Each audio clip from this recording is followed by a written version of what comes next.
I've been thinking for some reason about, or for no reason, I think about odd things. That's me, schizotypal, disordered me. I've been thinking about the Bonnie and Clyde rampage.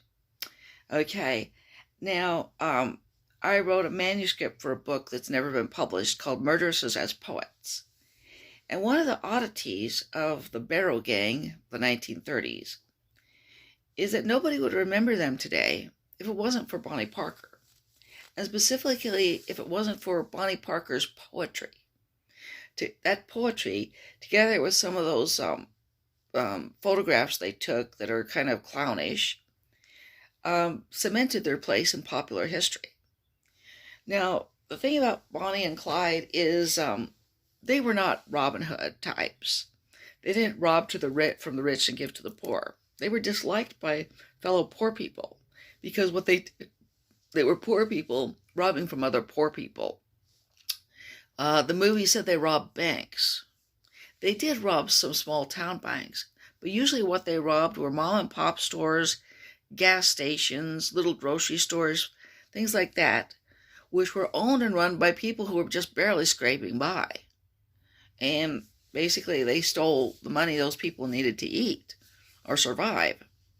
Okay, now, having got that out of, and they also, they also did make, they made widows and orphans. They made widows out of women and orphans out of children. They also, in one case, somebody from the Barrow Gang, when they were hiding out in a farmhouse after Bonnie was injured, one of them shot one of the ladies through her hand and just barely missed shooting the baby that she had. So, I don't want to glamorize Bonnie and Clyde by any means, or any of the Barrow Gang. However, her poetry is kind of powerful. It might be considered doggerel in that it's not brilliant, but there's a kind of striving in there, and there's a kind of sense of the pointlessness of it all. Okay, like for example,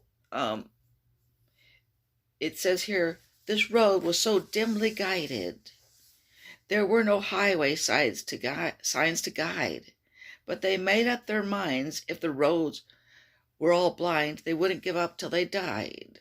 Okay, and perhaps the most powerful thing is they do not ignore that the death is the wages of sin. Okay, take it all in all, our troubles are small till we get like Bonnie and Clyde. Some day they will go down together, and they will bury them side by side. To a few it means grief, to the law it's relief, but it's death to Bonnie and Clyde. Okay, and I do think that that does kind of capture the pointlessness of the Barrow Gang's whole rampage. Hope you like what you saw and heard, and will subscribe to this channel.